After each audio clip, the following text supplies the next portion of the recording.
महायुति के सीट बंटवारे में नासिक का पेच इस कदर फंस गया है कि छूटने का नाम ही नहीं ले रहा। शिवसेना एकनाथ शिंदे गुट के हेमंत गोडसे यहाँ 2 बार से सांसद हैं और तीसरी बार भी टिकट के लिए एड़ी चोटी का जोर लगाए हुए हैं और आज से अपने प्रचार का नारियल भी फोड़ दिया है। हमारा काम है, हमने जो काम किए हुए है वो लोगों तक पहुंचाने हैं और निश्चित रूप से हमें विश्वास है कि ये जगह जो है ये शिवसेना की है और निश्चित रूप से ये शिवसेना को ही छूटेगी। लेकिन इस सीट पर एनसीपी अजीत पवार गुट के कद्दावर नेता छगन भुजबल की नजर है और चर्चा है कि नासिक सीट एनसीपी के हिस्से में जाएगी क्योंकि इसके बदले में एनसीपी ने अपनी सातारा सीट बीजेपी को दे दी है। मुझे कहा गया आपको यहाँ से लड़ना है, मुझे लड़ना ये महायुति की जो हमारे बैठक दिल्ली में हुई वरिष्ठ लोगों नेताओं के साथ, सब कुछ उसमें वो ये बात रखी गई थी और प्रस्ताव मान्य हुआ।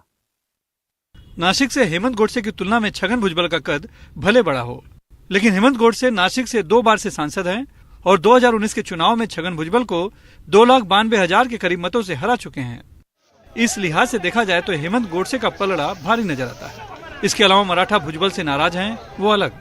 भुजबल ओबीसी नेता है और उन्होंने मराठाओं को ओबीसी के तहत आरक्षण देने का खुलकर विरोध किया था। इसलिए जब से भुजबल के नाम की चर्चा शुरू हुई है, सकल मराठा समाज ने मीटिंग करके भुजबल के खिलाफ अपना उम्मीदवार खड़ा करने का ऐलान किया है और गांव-गांव में भुजबल के खिलाफ होर्डिंग भी लगाना शुरू कर दिया है। गत 6 महीनों में आप छगन भुजबल के सारे वक्तव्य उन्होंने अनेक रैलियों में जो स्पीच किया है वो निकाल के देखिए। उन्होंने जहर घोलने का काम किया है मराठा समाज और ओबीसी समाज के दिलों में।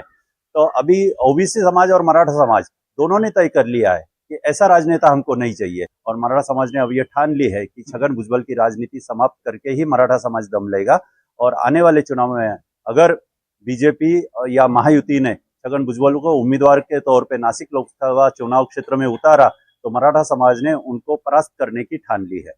नासिक की 6 लोकसभा सीट में से 3 पर बीजेपी का कब्जा है, जबकि कांग्रेस 1 और 2 एनसीपी अजीत पवार की है। चूंकि बीजेपी के 3 विधायक हैं और 100 के करीब पूर्व नगर सेवक हैं, इसलिए बीजेपी के स्थानीय नेता भी इस सीट पर दावेदारी कर चुके हैं।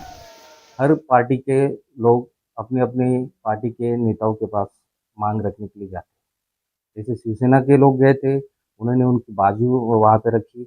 वैसे हमारे भी लोग कल मुंबई में गए थे। हमारे जो वरिष्ठ नेतागण है, आदरणीय देवेंद्र जी रहेंगे या आदरणीय हमारे प्रदेश अध्यक्ष बावनकुळे साहब, उनके पास हमने हमारी मांग रखी। महायुति अभी इस बात पर उलझी है कि नासिक सीट गठबंधन में किसे मिलेगी। वहीं महाविकास अघाड़ी के उद्धव ठाकरे ने अपने उम्मीदवार राजा भाऊ वाजे की घोषणा भी कर दी है और वो चुनाव प्रचार में भी जुट गए हैं। नासिक का चुनाव यूँ तो 5वें फेज में है, लेकिन चुनाव प्रचार में एक दिन की कीमत होती है। ऐसे में प्रत्याशी के चयन में देरी कहीं महायुति को भारी न पड़ जाए। नासिक से किशोर बेलसरे और मुंबई से कैमरामैन जितेंद्र भागमारे के साथ सुनील सिंह, NDTV इंडिया।